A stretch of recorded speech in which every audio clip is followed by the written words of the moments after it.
Sejam muito bem-vindos a mais um episódio do nosso podcast Advocacia em Destaque do Instituto Veloso de Mello. Meu nome é Tatiana Demaglia e antes de apresentar o convidado de hoje, eu queria agradecer a participação do secretário-geral do nosso Instituto, Dr. Kiko Mendes.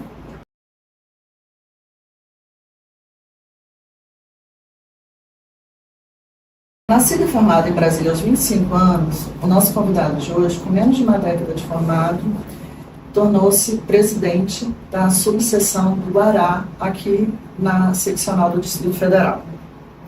Filho servidor, a mãe era costureira, hoje aposentado, casado e especialista em Direito Penal e Direito Público. Doutor Anderson Almeida, vem contar para a gente um pouquinho da sua história. Seja muito bem-vindo. Obrigado, Tati. Obrigado, Kiko. Uma oportunidade de poder estar aqui e falar com vocês. Me sinto honrado de poder fazer parte da Advocacia em Destaque, do podcast, e poder falar para a advocacia aqui de Brasília. Anderson, você é filho de servidor público e, seguindo a tendência de uma realidade aqui do Distrito Federal, os seus 4 irmãos optaram pelo serviço público. O que foi que te levou para a advocacia? Como que você chegou no direito? É isso, né? Meu pai e minha mãe, eles são de Minas Gerais, eles casaram, né? E aí tiveram 5 filhos, eu sou o filho mais novo. Meu pai veio para Brasília e aqui ele assumiu um cargo no Sercos, né? E aí vieram meus irmãos. Meus irmãos, hoje os 4 são servidores públicos, né? Um está no Tribunal Superior do Trabalho, outro está no Ministério da Ciência e Tecnologia, minha irmã é da Secretaria de Educação e meu outro irmão é do Banco do Brasil. Então, escolher essa carreira, eu tive essa pressão muito grande dentro de casa para poder ser servidor público, tanto no meu ensino médio e logo ali quando eu iniciei o curso de Direito.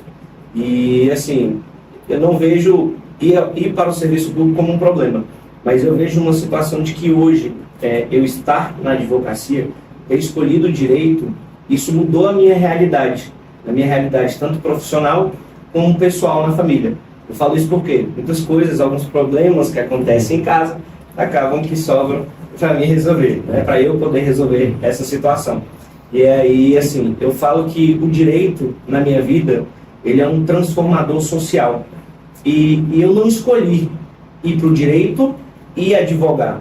Eu escolhi fazer direito, eu aprendi aquilo como um transformador social e Deus quis que eu fosse advogado, né? Então, logo que eu me formei, eu passei na OAB, eu estava no 9º semestre de faculdade, estava indo do 9º para o 10º, e aí logo em seguida eu colei grau, peguei meu OAB e falei, e agora?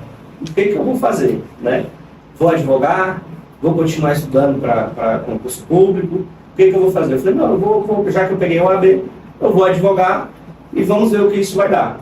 A grande diferença, o que eu acredito que fez diferença nessa situação de poder advogar, gostar de advogar, estar advogando, foi fazer um planejamento, definir aonde eu queria estar, em curto prazo, médio prazo e longo prazo. E isso faz toda a diferença. Então, mas quando você teve esse estalo, você teve isso já na faculdade ou depois de formado? Você decidiu, olha, eu vou advogar. Você me falou que você tem uma irmã que, inclusive, chegou a se formar em Direito e escolheu o serviço público. E essa é uma realidade aqui em Brasília, né? A gente vê que a maioria das pessoas, quando eu e o Dr. Kiko, a gente fez a faculdade juntos, né? Tive o privilégio de fazer a faculdade com ele. E na nossa turma, o público, em geral, eles falavam isso, não, eu estou fazendo faculdade para fazer um concurso público. Se passaram, enfim, não sei. Mas os alunos, né, os colegas de turma falavam isso, né? Eu quero fazer um concurso público. Eu estou fazendo direito para fazer um concurso público. Então, a gente vê isso muito forte aqui. É uma marca muito presente na nossa cidade, as pessoas se destinarem profissionalmente ao serviço público. E tem uma pressão também muito grande dos nossos pais, né? De tipo, vamos fazer o serviço público, vamos buscar uma estabilidade, né? Quando foi que você teve esse estalo e você pensou assim, eu quero advogar e eu quero fazer o meu caminho? Eu confesso que essa decisão, ela foi um pouco depois de ter recebido a carteira da OAB. estava no final da faculdade, e aí foi quando eu estava realmente estudando para concurso que tinha começado a ir bem em algumas provas. No TJ-DFT de 2013, por exemplo, eu fiquei dentro das vagas na prova objetiva e reprovei na prova subjetiva, então aquilo ali bateu muito, pegou muito pesado em mim, e eu achava que talvez essa situação que tinha acontecido seria o fim, que eu não conseguiria ir à frente. E logo em seguida eu fiz a prova da OAB. Eu tinha acabado de fazer a prova do TJ, tinha reprovado na redação. Logo em seguida eu fiz a prova da OAB. Eu passei na prova objetiva, veio a prova subjetiva e eu passei na prova subjetiva. Então, quando eu passei na prova subjetiva, eu falei, não era aquela situação ali da prova subjetiva de um concurso que iria me fazer parar, ou que iria me fazer sentir mal, porque eu estava me sentindo mal naquela época. E aí, quando eu fiz a prova da OAB, deu tudo certo. Eu me formei, peguei a OAB, e aí foi um caso específico que me fez realmente falar assim, talvez o caminho seja esse, porque Deus quer que você advogue. Então comece a focar nisso.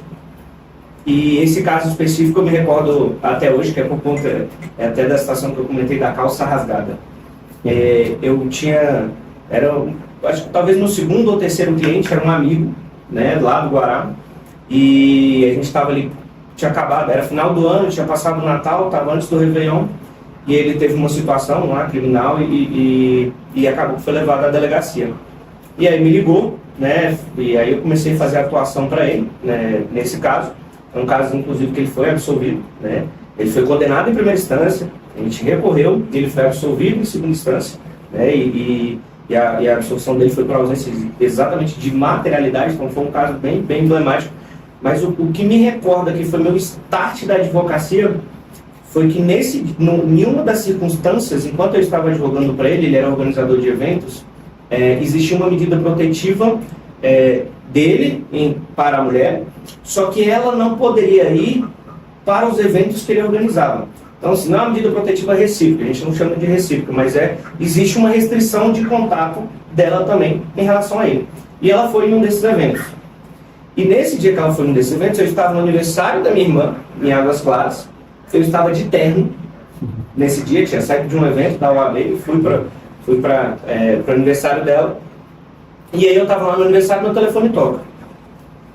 Era esse cliente. Aí eu liguei para ele, eu atendi, conversei com ele, ele falou, ela está aqui no meu evento. Eu falei, não, destaca 2 seguranças aí, identifica, tem que chamar a polícia, ela tem medida protetiva, isso é descumprimento de medida. A gente vai ter que levar para a delegacia. Não, então tá, ótimo, você vem para cá? Eu falei, tô indo para aí. Eu desci do local onde a gente estava, a hora que eu fui entrar no carro, minha calça rasgou. E ela rasgou do meio até assim, no joelho. Ela durou. Não tinha como amarrar o paletó, não tinha como ir. Só que essa circunstância, eu tive que sair da casa da minha irmã, passar na minha casa para trocar de roupa. Só que lá na hora que eu fui trocar de roupa, tinha um documento que estava em cima de uma prateleira. E esse documento era o documento que demonstrava que ela não poderia ir aos eventos dele, assinada pela juíza. Naquela época é processo físico ainda, né? Algumas situações assim. E aí eu me recordo de ter colocado uma calça jeans, pego esse documento e vou para o local. E aí lá no local, a polícia chega, só que a polícia fala, não, ela é mulher, não é ela que tem medida protetiva, quem tem é ele. Sem nenhum documento que comprova isso, sem nada relacionado a isso, eu não vou levar ela para a delegacia. E o documento estava dentro do carro. E aí você atribuiu isso a um sinal de divino. Aí isso eu atribuo, porque a gente foi para a delegacia, registramos tudo certinho lá. E quando eu estou saindo da delegacia, estou voltando para casa, era 4h30 da manhã, eu sinto assim uma energia, um sinal divino falando, você tem que fazer isso. Isso é um transformador social, isso você corrige algumas situações. Não estou falando que nós somos os corretores ou os julgadores da vida das pessoas, mas a gente consegue balancear injustiças. E é isso que me move. Você teve 2 momentos, né, que você disse que te levaram a algumas reflexões, né? O primeiro foi quando você não passou no concurso. Sim. E aí você eu não sei se você acompanha a vida de concurseiro, mas o concurseiro faz várias provas e não passa. Né? Então, assim, você não passou em uma e se frustrou, né, naquele momento. Faz até passar, né? Exatamente. Eu sempre costumo dizer que não existem pessoas que não conseguem, existem as que desistem, né? Exatamente. Então, e aí você se frustrou, né, naquele momento, e depois esse foi um fato positivo, né? Sim. Que na verdade você obteve sucesso, você conseguiu garantir, né, o acesso, né, ao seu cliente, ao seu amigo, né? Você conseguiu uma efetiva garantia por meio da sua profissão, né? E aí você acha que isso foi um sinal, porque assim, o ponto que eu quero chegar é o seguinte: você não acha que isso foi uma coisa que te ajudou, em vez de o fato de você reprovar, né, nesse concurso, não foi de fato uma coisa que veio a te ajudar? Isso, a época, né, se bate aquela tristeza, você está começando aí muito bem nas provas ali, né, sua família, todo mundo setor público. Então, eu fiquei um pouco chateado, triste, na época, em razão de não ter passado na prova subjetiva. Minha irmã, ela é supervisora de correção de provas de concurso do SESP, hoje é o SEBRASP, né? Ela não, naquela época, ela sequer poderia participar da prova, porque eu estava fazendo aquela prova, e quando ela pegou a minha redação, ela falou: não, essa redação não é para provar. Então, assim, eu entrei com recurso, fiz todos os procedimentos que precisam ser feitos, né? E não deu certo. E eu confesso que eu fiquei um período um pouco chateado com isso, mas olhando hoje para trás, eu vejo que talvez não era para eu estar nesse lugar. Uhum. Hoje eu tenho tranquilidade de falar sobre isso, abertamente sobre isso, e saber que talvez o meu caminho traçado não era de ser servidor público. Então, o meu caminho traçado hoje, eu enxergo como ser advogado e fazer do direito, da nossa profissão, um transformador social. Na verdade, essa reprovação foi a melhor coisa que lhe aconteceu, né? Exatamente. O insucesso gerou seu sucesso futuro. Exatamente, é isso. E o que foi que te levou para a área penal? Foi esse caso específico, aí você começou e apaixonou e resolveu seguir? Porque todo estudante de direito é apaixonado pelo direito penal. Mas a realidade fática, ela nos afasta um pouco, né? E aí, o que foi que te levou para isso? Eu confesso que eu gostava muito de penal e processo penal na faculdade. E aí fiz alguns estágios, né, a maioria dos estágios em órgãos públicos. Fiz estágio no TST, e aí eu fiz um estágio que foi na Promotoria de Meio Ambiente, aqui do Distrito Federal, do MPDFT. Foram 2 anos de estágio diretamente com o promotor. E esse período de 2 anos, na minha visão, foi o de maior aprendizado que eu tive. Tanto o aprendizado como pessoa, humano, porque ele é um promotor muito humano, então ele analisava ali a situação do inquérito policial, e nem só por isso ele queria produzir só as provas que acusassem, mas sim uma verdade real, porque no direito penal a gente busca a verdade real dos fatos. Então eu tive esse aprendizado, e tive um aprendizado muito grande também de escrita, ele me ensinou muita técnica de escrita, muita técnica jurídica. Então eu acho que assim, eu já gostava na faculdade, e esse estágio me fez realmente me apaixonar pelo direito criminal. Quando você começou a sua atuação, você começou na área penal. Quando que você começou a dirigir a sua atuação para o direito público? Então, foi uma circunstância de quando eu me formei, né?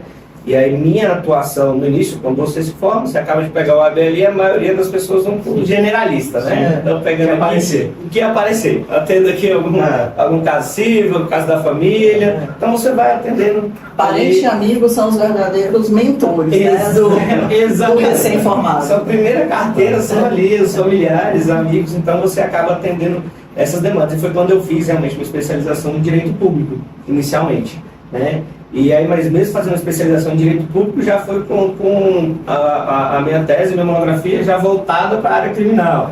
Então, assim, depois, especialização em penal e processo penal. Então, desse período, eu comecei a nichar mais a minha advocacia na área criminal por gostar e por começar a ter a indicação, tanto de pessoas próximas, como de advogados. Como a gente estava falando ali, desde que eu peguei meu AB, eu estive dentro do sistema OAB. Eu peguei meu AB em 2014 e fiz parte da comissão de apoio ao advogado iniciante, depois do Conselho Jovem, ouvidoria, adjunto da OABDF, então assim, depois subseção do Guará. E ao longo dessa trajetória, eu sempre falando que eu advogo na área criminal, que é a minha área de especialização e que é a área que eu gosto de atuar. Especialmente o quê? Júri, sustentação oral e audiências. Né? Então, por falar sobre isso com advogados, gerando aquele network, a sua carteira de clientes ela vai equilibrando entre indicação de amigos e familiares e indicação de colegas da advocacia. Hoje eu tenho 42% da minha captação de clientes criminais vindo da indicação de outros advogados ou colegas que deixaram de advogar porque assumiram algum cargo público e me fazem essas indicações. Esse fato a gente conseguiu perceber, né, na última pesquisa que a gente fez do Instituto, ano passado, quando a gente entregou, falava exatamente isso, né, que a maior fonte de captação é indicação e que a maior indicação do advogado é outro advogado. Né, e assim, é muito engraçado que a gente convive com vários colegas e por diversas vezes a gente não sabe a área de atuação dele. Então aquele colega que consegue deixar claro também no ambiente de lazer, no ambiente social, nos ambientes sociais, né, que a gente se encontra, a sua área de atuação, ele sempre é lembrado. Então esse network ele tem que ser imperativo. Quando a gente fazia faculdade, já os professores falavam, olha, você vai ser advogado em todos os ambientes. Aqueles professores que viviam da prática jurídica, porque nem todos eram, né?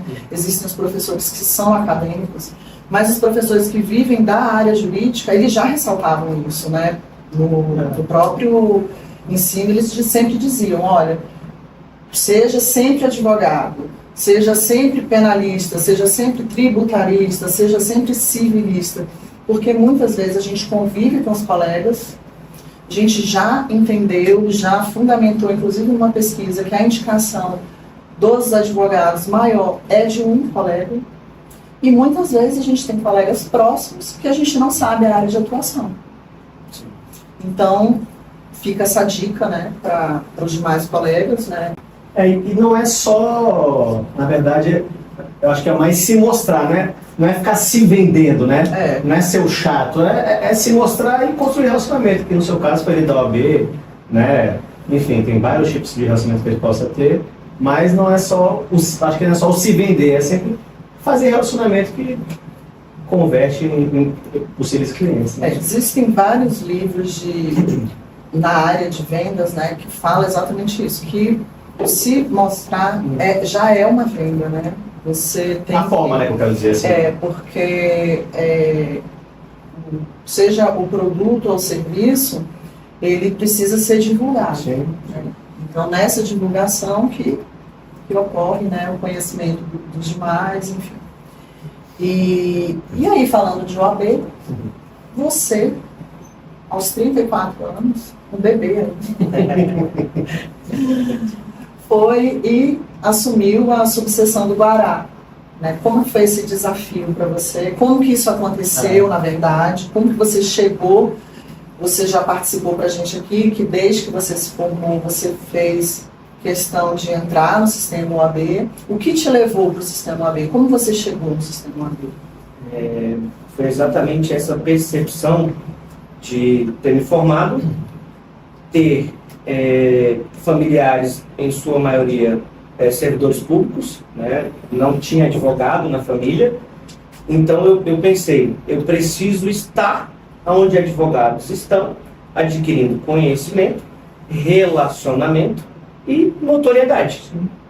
Então, assim, eu ingressei no sistema OAB com uma visão, é claro que o sistema OAB hoje eu tenho uma visão completamente diferente de só network, que a gente ingressa achando, não, vou estar lá no meio de todo mundo, vou fazer network, vou ter credibilidade, mas não é isso. A OAB, assim, o principal papel da instituição hoje, né, é a defesa da sociedade. Então, quando você fala em defesa da sociedade, o que me levou para dentro do OAB e que me fez ter essa paixão pelo sistema OAB é poder ajudar a comunidade ali, o contexto da onde você está inserido naquela comunidade.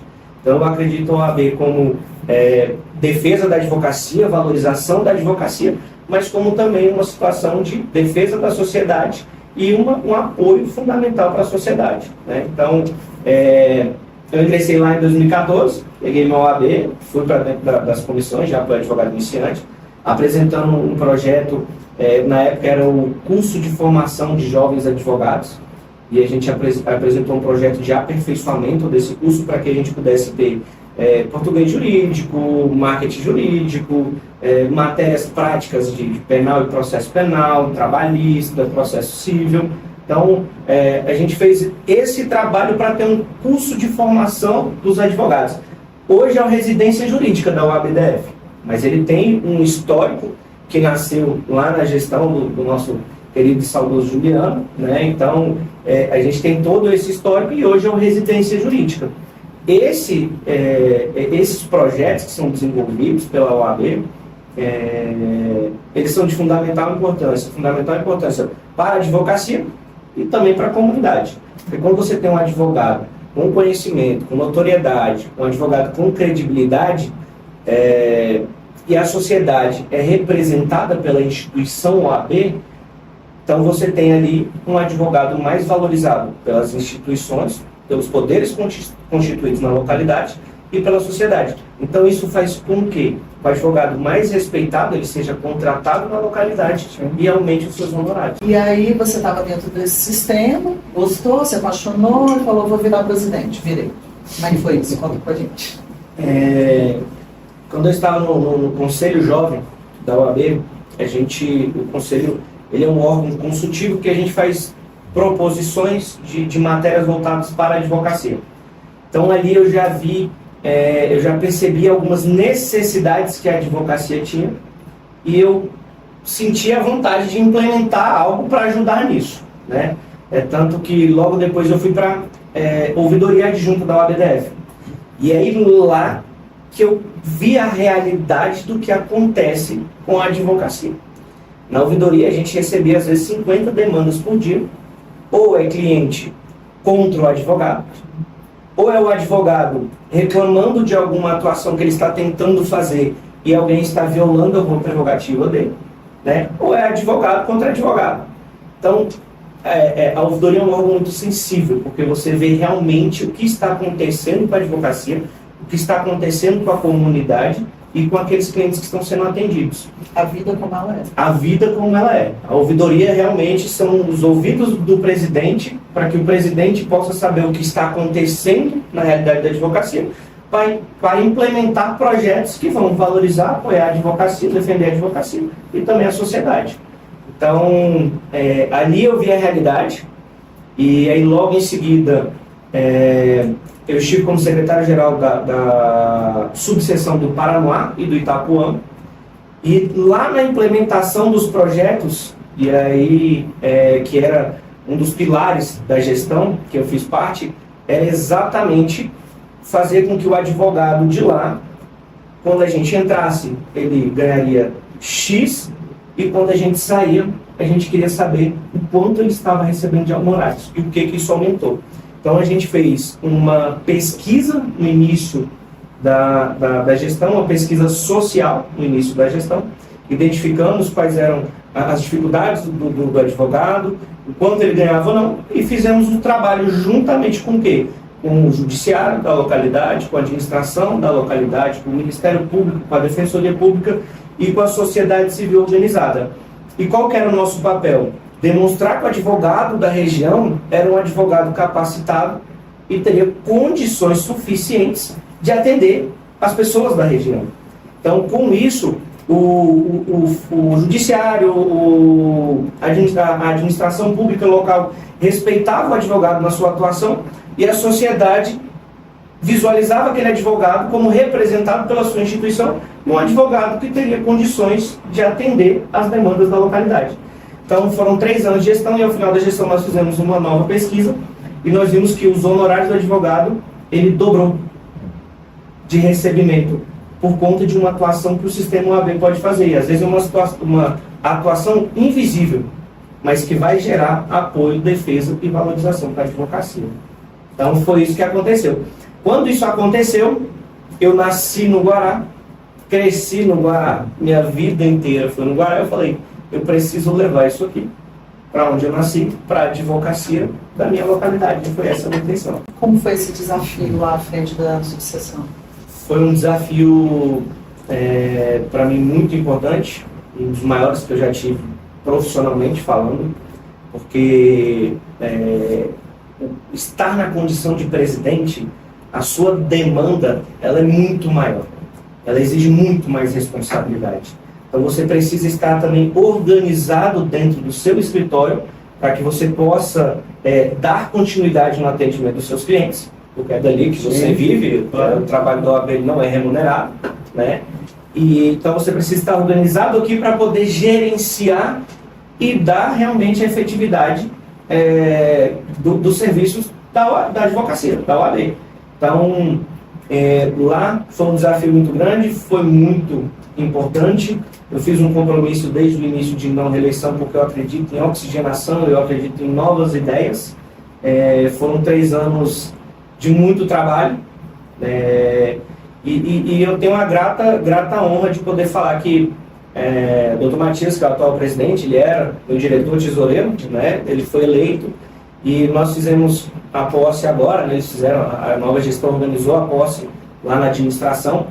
Tinham representantes do Corpo de Bombeiro, da Polícia Militar, do Judiciário, da administração, dos cartórios, da sociedade civil organizada, e um ex-administrador esteve lá. E esse ex-administrador me confessou o seguinte: doutor Anderson, eu queria agradecer ao senhor e a todos que estão agora nessa nova gestão, porque existe um Guará antes da OAB e depois da OAB.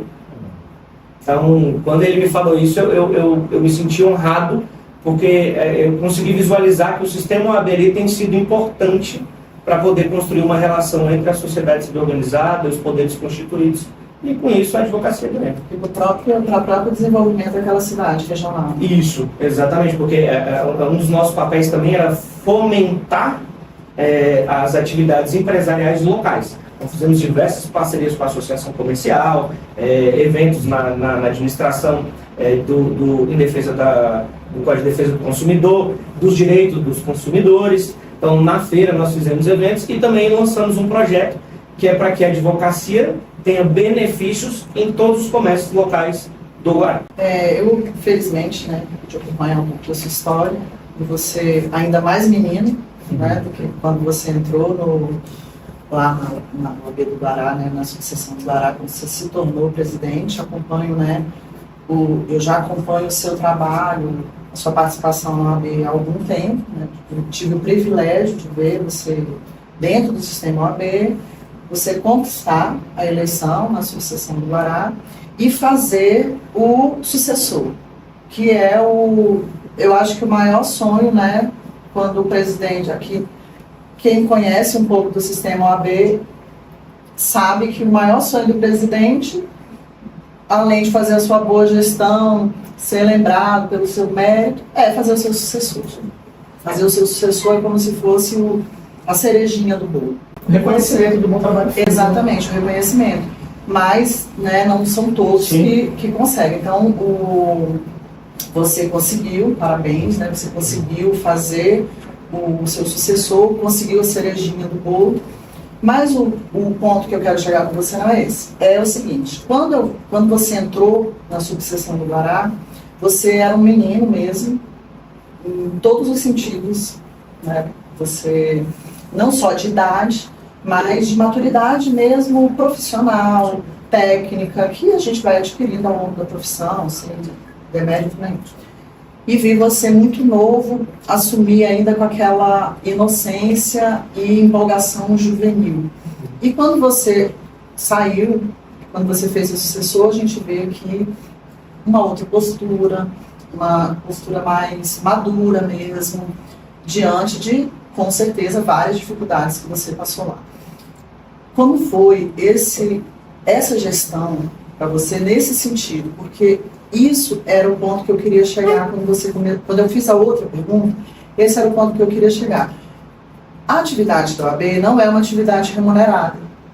E muita gente, né, não sei se sabe disso, mas o presidente, ele assume a subseção com muitas responsabilidades. Então, e não só quando ele ganha, né, antes mesmo, quando ele já começa a fazer uma campanha, porque é uma campanha que você tem que fazer meio que de boca a boca, corpo a corpo. E então você já começa a se ausentar um pouco da sua atividade profissional. E para quem conhece o sistema OAB, sabe que os próprios advogados reclamam quando o candidato não está tão presente na campanha, quando o candidato tem que trabalhar, quando o candidato quer trabalhar e porque ele precisa trabalhar. Como você, vários outros, né, já passaram por essa situação de fazer uma campanha, mas não terem nascido em berço esplêndido, precisarem viver da advocacia. Né? Então você é um exemplo, porque você conseguiu conquistar isso com a sua profissão, com o seu trabalho, com o seu... Enfim. E como foi isso em termos profissionais? Qual foi o impacto disso? Porque quando a gente conquista o cargo, conquista uma medalha, conquista um diploma, vem o resultado. Após o trabalho, tem o resultado. Mas até aquele momento, de você ganhar uma medalha, de você conquistar um diploma, de você conquistar um cargo, tem todo um trabalho feito por um bastidor que as pessoas não veem. Tem todo um trabalho que é feito ali no dia a dia com o nosso companheiro, com a nossa companheira, com o nosso pai, com a nossa mãe, com o irmão, com a família, os amigos mais próximos, que são realmente quem enxerga o nosso trabalho. Como foi isso para você, um menino, já não era iniciante, né, já não era tão iniciante na carreira, mas ainda era muito novo, tanto de idade quanto de profissão, e aí de repente você assumiu uma responsabilidade dessa, como que ficou a sua vida profissional naquele momento? A situação da minha vida profissional, com a experiência da presidência da subseção do Guará, eu digo que ela foi o maior aprendizado que eu tive. Por quê? Primeiro, assim, é muito importante citar isso que você falou sobre a questão familiar, o apoio. Eu sempre tive o apoio da Letícia, que é minha esposa, em todos os momentos, para estar no sistema OAB, para ser candidato, para estar ali fazendo uma atuação política. E quando você faz essa atuação política desse sistema OAB, acaba que realmente o escritório, você deixa ele um pouco de lado. Então, quando eu estava começando a nascer a vontade de assumir uma responsabilidade ainda maior dentro do sistema OAB, eu fiz um projeto de gestão financeira. Porque assim, qual que é a situação mais específica que eu vejo hoje? Nós somos advogados, nós estudamos todos os dias, nós trabalhamos com leitura de direito. Então, 90% do meu tempo fora do meu trabalho, eu procuro ler sobre gestão financeira, programação neurolinguística, adquirir outros conhecimentos que são os conhecimentos que a gente não tem dentro da faculdade. E são complementares ao nosso curso. E são complementares. Então, quando eu passei a fazer isso, leitura de livros, cursos sobre isso, eu aprendi muito sobre gestão financeira. Então, quando eu fiz esse planejamento, porque querendo ou não uma campanha tem investimentos que você precisa realizar dentro de uma campanha, e você também tem que ter esses investimentos para você realizar dentro do seu escritório. Então, o maior aprendizado que eu tive foi profissional de quê? Eu aprendi a delegar muito mais do que eu delegava. Eu precisei contratar advogado, eu precisei contratar sistema, eu precisei treinar essas pessoas para que eu pudesse gerir melhor meu escritório, porque eu estaria um pouco fora dele nesse período, ajudando a advocacia, ajudando a comunidade. Então, essa experiência de 3 anos me fez gerir muito melhor. Hoje, eu estava falando com o Kiko, eu, em razão de tempo de OAB, né, assim, que consumia muito tempo, eu já não tenho tantas demandas. Tem alguns compromissos que a gente ainda vai. Só que hoje eu tenho muitas demandas do escritório, porque eu voltei para a parte estratégica, para a parte de planejamento, e isso tem me dado uma qualidade melhor de gerenciamento do escritório. Então eu falo que o principal crescimento profissional é muito importante o sistema OAB, gera network, gera credibilidade, notoriedade, mas eu aprendi a gerir melhor o escritório em aspectos de delegação, de contratação, de verificar que o escritório pode crescer não só comigo, dividindo as tarefas e as demandas do escritório em áreas, né, criando um organograma e criando ali uma atividade de escritório, uma cultura de escritório que vai poder fazer crescer profissionalmente. Então, foi isso. Outra coisa também importante disso daí tudo é fazer o escritório caminhar sem você necessariamente ter que estar lá, né? Exatamente, isso aí foi muito importante, porque eu vi na prática acontecendo, os prazos estavam sendo cumpridos, os clientes estavam sendo atendidos, é claro, tem um cliente ou outro, ainda mais na área criminal, que quer que você esteja lá. Então, querendo ou não, a audiência de instrução e julgamento, sustentação oral, sou sempre eu que faço, então o cliente ele quer que eu esteja lá presente, então eu faço isso. Mas você consegue delegar diversas outras tarefas e o escritório vai crescendo. E você vai visualizando isso sem você estar 100% presente ali. Perfeito. Eu sempre digo, quando eu dou consultoria, que um escritório de advocacia ele é, na verdade, uma empresa.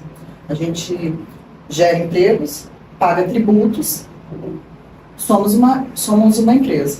E todos os nossos convidados foram muito enfáticos em sempre destacar a parte da gestão do escritório, que é sempre um limitador, uma dificuldade, porque, na realidade, nós somos treinados e estudamos para uma atuação jurídica e não uma atuação administrativa, financeira dentro do nosso escritório.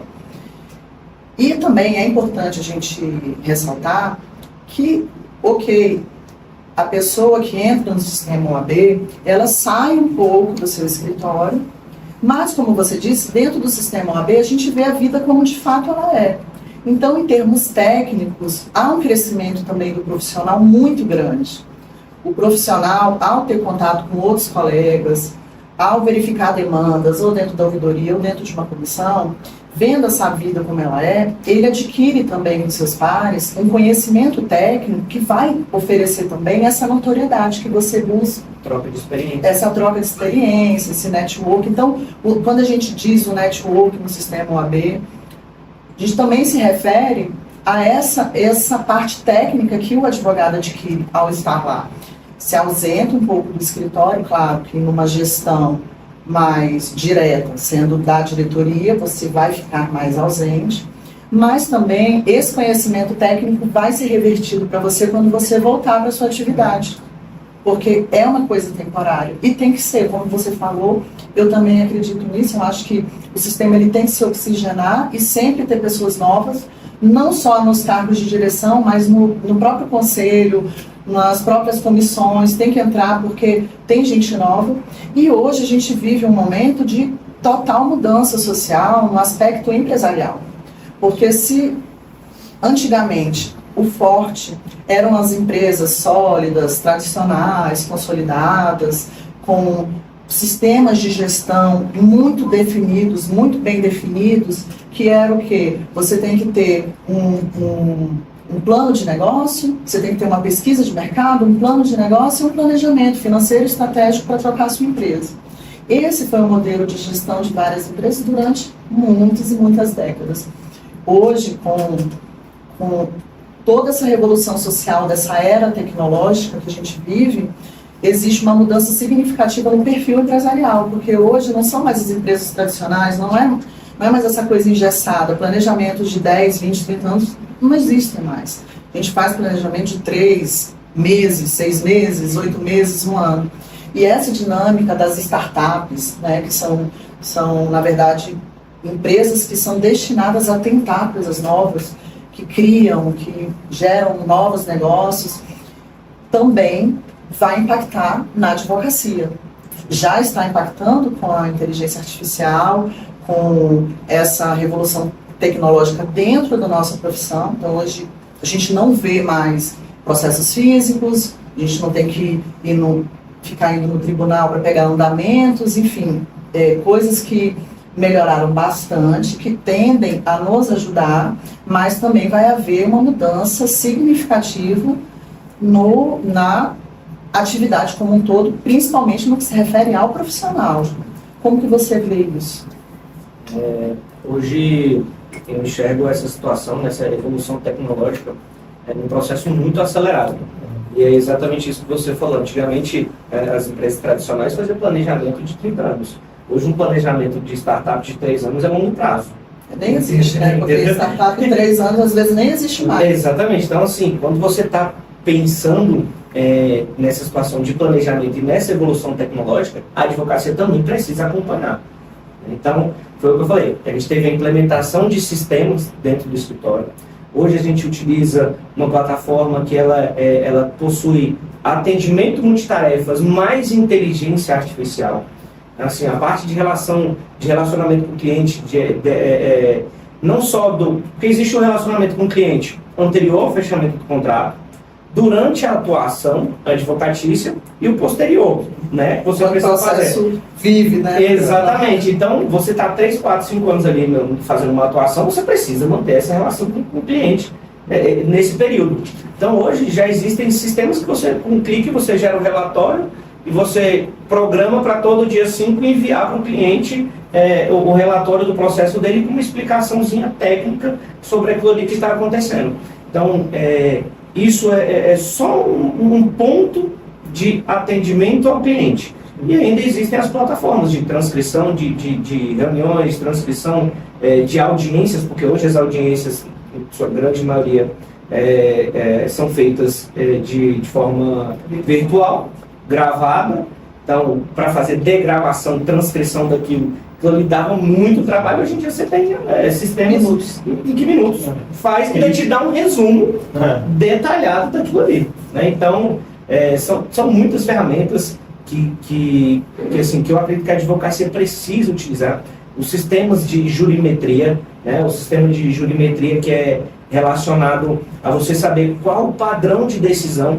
Antigamente o advogado era o criador de teses. Não é que isso não acontece mais. O advogado está ali como representante indispensável da administração da justiça exatamente para provocar um pensamento diferente. Só que a gente vive uma era de engessamento de pensamentos dentro do sistema judiciário.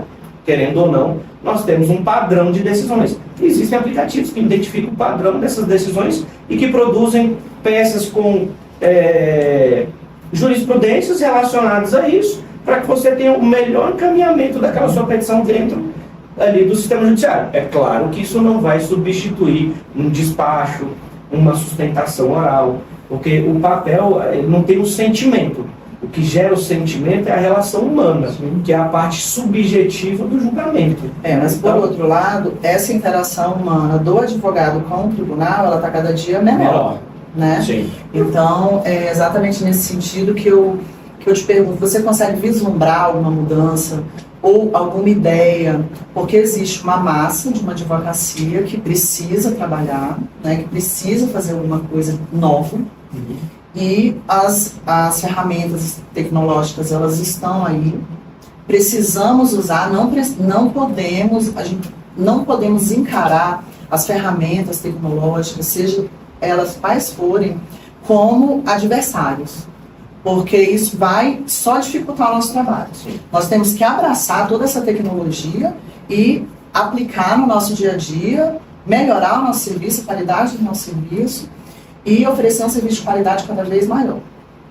Agora, fica a grande interrogação, como ser feito isso num momento que, com tantas respostas prontas, os advogados novos não sabem sequer qual a pergunta a ser feita. Né? Então, a gente tem que fazer uma reflexão nesse sentido, né, doutor Anderson, para ver como que vão ser os novos advogados. Porque a gente já estava com um hiato, né, nós já tínhamos um hiato em termos de informação, de tecnicidade mesmo, dos novos advogados. Sim. E agora, com toda essa situação, o que serão dos novos? A evolução tecnológica ela acelerou o afastamento da advocacia dos tribunais. Essa é a verdade. A gente não pode deixar que a tecnologia seja utilizada dessa forma. Então, algumas questões de prerrogativas, por exemplo, de despacho, despachar por e-mail, despacho virtual, grava o vídeo e manda aqui que vai ser visto. Não. Então eu acho que o mesmo acesso que o Ministério Público tem, a Defensoria Pública tem, o advogado privado precisa continuar tendo também. E é claro, e a gente tem que utilizar as ferramentas tecnológicas da melhor maneira possível. Mas a própria OAB, ela tem que estar atenta a isso, e não só a OAB, os representantes do povo também. Porque quando você começa a afastar o advogado do sistema de justiça, você está lesando a sociedade. Doutor Anderson, para finalizar, no meio dessa revolução tecnológica toda, qual é a dica aí que você dá para os novos advogados? Os novos advogados, né? O que eu diria? É de suma importância, a partir do momento que você pegou a sua OAB ali, você tem um planejamento da sua vida, da sua atuação. Esse planejamento, ele vai em diversas áreas, tanto no planejamento financeiro, quanto no seu planejamento estratégico, quanto no seu planejamento jurídico, técnico. Qual que é a sua área de atuação? Você é criminalista? Você gosta de quê? Você gosta de trabalhista? Vá se especializar nessa sua área, nichar cada vez mais, mas não deixe de atender outras áreas. Você precisa ter conhecimento de outras áreas, mas sempre gere parcerias. Por exemplo, se você é um advogado trabalhista, esse é o seu nicho, você tem tranquilidade para atender, trabalhar e realizar todas as atividades, ótimo. Apareceu uma situação criminal, você como advogado, você tem noção da matéria criminal. Então, faça o atendimento, se necessário, já nesse primeiro atendimento, coloque um advogado criminalista especialista para atender junto com você. Então, você começa a não perder demandas. Sim. E você vai dando atendimento ao público, aquelas demandas, aos clientes, mas você vai colocando especialistas, pessoas capacitadas para realizar aquelas atividades. Então, é de suma importância o network dentro do sistema OAB, um planejamento de gestão financeira, para saber o que são seus gastos pessoais e quais são seus gastos da sua pessoa jurídica, porque os seus gastos pessoais não podem interferir na sua pessoa jurídica. Na sua pessoa jurídica você tem que ter ali definido quanto que você vai gastar com marketing, quanto que você vai gastar com despesa de pessoal, quanto que você vai fazer de investimento em atividades extras, por exemplo, almoços que são importantes. Então, existem diversas circunstâncias que você pode fazer. Agora, o mais importante, sempre se capacitar. Esse era o nosso pilar fundamental dentro do sistema OAB, dentro da subseção. O nosso pilar principal era a capacitação da advocacia. E essa capacitação, ela envolve diversas áreas, especialmente áreas que nós não estudamos na faculdade e que são de suma importância para fechamento de contratos, gerenciamento de escritório e resultados. Doutor Anderson, muito obrigado pela sua participação. Foi um enorme prazer. Foi muito bom ouvir a sua história e todas as dicas. Doutor Kiko Mena, obrigado pela sua participação aqui pela primeira vez no nosso podcast. Então, hoje aqui, nós tivemos a história do doutor Anderson Almeida, que destacou para a gente a importância de um planejamento técnico, mas, sobretudo, financeiro, para você cuidar do seu escritório, e a importância também das parcerias no desenvolvimento das nossas atividades. Muito obrigada e até o próximo episódio.